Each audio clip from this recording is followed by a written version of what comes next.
Good morning. দিনটা ছিল 18 April, তাই সকাল সকাল বেরিয়ে পড়েছিলাম, কারণ আজকে আছে আমার একটা বেঙ্গলি ব্রাইড। ট্রেনে যাওয়ার সময় ওয়েদারটা এতটা সুন্দর ছিল যে আমি দিলখুশ খেতে খেতে কখন যে ঘুমিয়ে গিয়েছিলাম খেয়ালই নেই।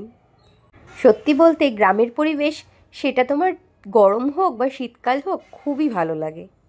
চারিদিকে শুধু সবুজ আর সবুজ, আর এত সুন্দর হাওয়া দিচ্ছিল, মেঘলা আকাশ। আমার তো ভয় হচ্ছিল যে আমি বাড়িতে ব্যালকনির জানলাগুলো বন্ধ করে এসেছি তো। এইসব ভাবতে ভাবতে গেটের ধারে যখন দাঁড়িয়েছিলাম, এত সুন্দর হাওয়া দিচ্ছিল কি বলবো। জানো তো, আমি এই প্রথমবার মায়াপুর আসলাম। আমি কিন্তু এতদিন ওই নবদ্বীপ মায়াপুরটাই জানতাম। আমি জানতাম না যে হুগলিতেও একটা মায়াপুর আছে। এই মায়াপুর স্টেশনটা যেমন হুগলির মধ্যে পড়ে, এখান থেকে আমি যেখানটায় যাচ্ছি সেটা আবার কিন্তু পূর্ব বর্ধমান। আর এই জায়গাটা আমার যে কি ভয় লাগছিল, কতটা ঢাল ছিল, তার মধ্যে আমার ট্রলিটা প্রচুর ভারী, চাকাগুলো তেমনি সামনের দিকে চলে আসছে। খালি মনে হচ্ছিল আমি বুঝি ধপাস করে পড়ে যাব। দেখো দেখো কতটা ঢাল। অনেক ভয়ে ভয়ে নেমেছি। নামার পর কিসে যাব বুঝতে পারছিলাম না। দুটো টোটো ছিল, কিন্তু ওনাদেরকে জিজ্ঞাসা করাতে ওনারা বলেন 300 টাকা লাগবে, কেউ বলে 200 টাকা লাগবে, বলছে ওখানে কেউ যায় না। তারপর একটা কাকু বলল যে তুমি একটু সামনের দিকে যাও, ওখান থেকেই তুমি অটো পেয়ে যাবে। তারপর মাত্র 25 টাকা দিয়ে চলে আসলাম পলহানপুর। সেখান থেকে বাড়ির লোক এসে আমাকে রিসিভ করেছিলেন। একটা মজার জিনিস কি বলো তো, গ্রামের দিকে যদি কারোর বিয়ে হয়, সেটা মোটামুটি পুরো পাড়া থেকে গ্রাম থেকে সবাই জেনে যায়, যেটা আমাদের শহরের দিকে হয় না। মানে চিনতে একদম অসুবিধা হবে না, সবাই তোমাকে ঠিকানা বলে দিতে পারবে। যাই হোক, পৌঁছে তো গেলাম। গিয়ে দেখি আমার ব্রাইড আজকে বর্ষা।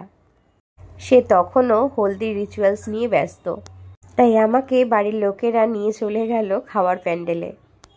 সেখানে আমি লাঞ্চ কমপ্লিট করে যখন ফিরে আসলাম, তখনও দেখছি বর্ষার নান্নিমুখ চলছে। এদিকে সময়ও গড়িয়ে যাচ্ছে। আর তারপর দেখো, প্রায় 5টা বাজতে যায়, সে এসেছে আমার কাছে এখন সাজতে। এই যে মহারানী, ও কিন্তু ভীষণ খুঁতখুঁতে। বাইরে যেহেতু গান চলছিল, তাই আমি ওর কোনো ভয়েস নিতে পারিনি। ওর রিকোয়ারমেন্ট ছিল ওর যেন টানা টানা চোখ হয়, আর নিচটা যেন কাজলের মতন স্মোকি হয়। তবে আমার পছন্দটা ছিল পুরোই আলাদা। আমি হয়তো এটা ভাবিনি, আমি ভেবেছিলাম একটু অন্যরকম করব, কারণ ওর যেহেতু চোখটা হুডেড আই, তো সেজন্য তুমি যাই মেকআপ করো না কেন, সেই চোখটা ঢেকেই যাবে। তো ও যেমন বলেছিল, যেরকমটা চেয়েছিল, আমি সেরকমভাবেই করার চেষ্টা করেছি। আর ও বলেছিল যে ওর কিন্তু লিপস্টিকটা পুরো লাল চাই।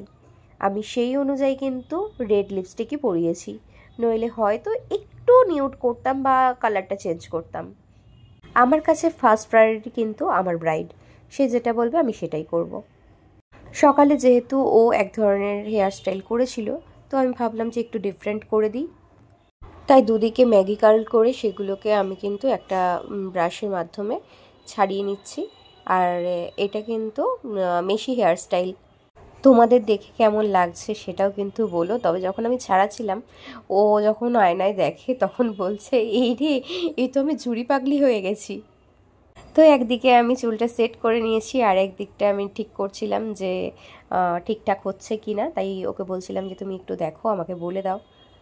আর আমার ব্রাইড কিন্তু খুব ভালো ছিল, মানে ব্রাইড শুধু ব্রাইড নয়, ব্রাইডের প্রত্যেকটা বাড়ির মেম্বার ভালো ছিল। মানে আমি যা যা বলেছিলাম, যেগুলো যেগুলো কিনতে বলেছিলাম, সব কিনে রেখেছিল। কোনো রকম কোনো কিছুতে কমতি রাখেনি। মানে ক্লিপ কাটা, ববি পিন, তারপর হেয়ার বান, মানে যেটা ডোনাট, আইল্যাশ, যেগুলো আমি প্রোভাইড করি না, কোমরের বেল্ট, মাথায় চুলটা ডেকোরেশন করার জন্য যে যে ফুলগুলো, সমস্তটা মানে এনে রেখেছিল। তো আমার সত্যি বলছি, আমার কাজ করতে ভীষণ ভীষণ ভীষণ ভালো লেগেছে। আমার ব্রাইড প্রথম প্রথম একটু ভয়েই ছিল যে কেমন মেকআপ হবে, কি হবে না হবে। তাই বারবার যখন ও আয়না দেখছিল, আমি বলেছিলাম যে আর আয়না দেখা হবে না, আয়না রাখো। তারপর ও আয়না রেখে দিয়েছিল। তারপর যখন ওর লুকটা কমপ্লিট হয়, মানে শুধু ফেস মেকআপটা কমপ্লিট হয়, ও দেখে বলছে, ওয়াও, আমি তো চিনতেই পারছি না কি সুন্দর হয়েছে, মানে এই কথাটা ও যে কতবার বলেছে। আর তোমরাই বলো তো, একজন মেকআপ আর্টিস্টের কাছে এই যে সুন্দর ওয়ার্ডটা কতটা স্পেশাল হয়, সেটা একমাত্র আমরা কিন্তু আর্টিস্টরাই জানি।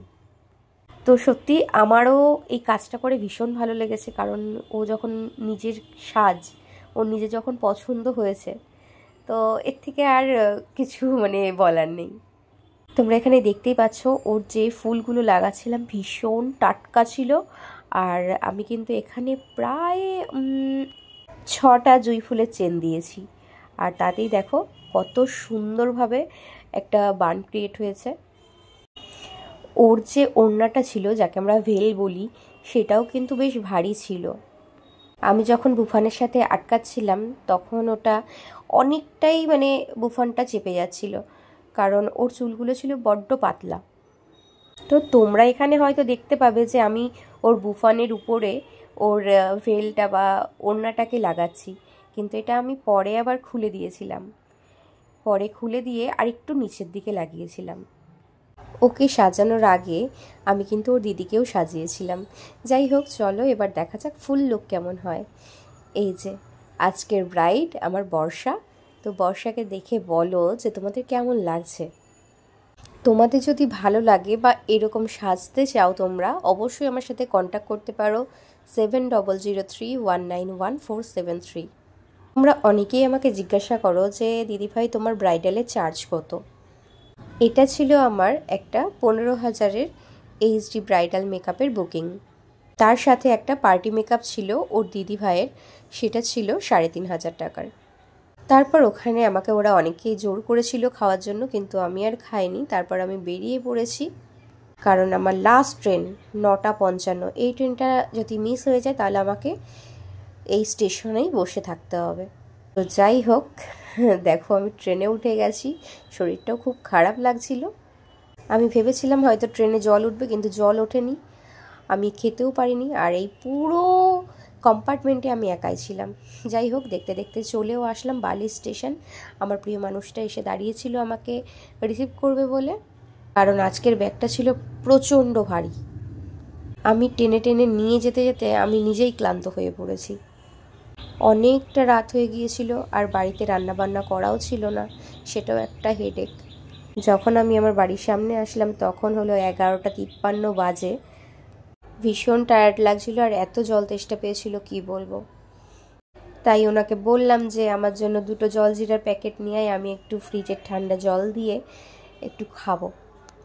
তো আমি বাড়িতে ঢুকেই আগে ফ্রিজ থেকে ঠান্ডা জল বার করে নিজের জন্য বানাচ্ছিলাম জলজিরা। আর এই যে দেখো, এদিকে উনি আমার জন্য নিয়ে চলে এসেছেন একটা ব্যাগ। কিসের জন্য না, আমাকে একটা ভ্যালেন্টাইন্স ডেতে সেটা নেওয়ার জন্য এই ব্যাগটা। মানে এটা আইপ্যাডের ব্যাগ? ওরে বাবা, কত টাকা নিল জানি না। হঠাৎ কি ব্যাপার? হঠাৎ দিলাম, ভালো লাগলো। ফোন রাখা যাবে? সব রাখা যাবে। এই দেখ, এখনো আমি কাজ থেকে ফিরিনি না, কাজ থেকে জাস্ট ফিরেছি, এখনো দেখো ব্যাগও রাখিনি। নিচ থেকে জলজিরা কিনে নিয়ে ঢুকলাম যে একটু জলজিরা খাবো। জলজিরা এই যে। আচ্ছা দেখো এটা কেমন হয়েছে অবশ্যই জানিও। জিনিসটা কিন্তু বেশ সুন্দর, ক্লাসি লাগছে না বলো তো? ঠিক আছে চলো টাটা, নইলে ও আমার জ্বরের মধ্যে পুরো লোমে লোম করে দেবে।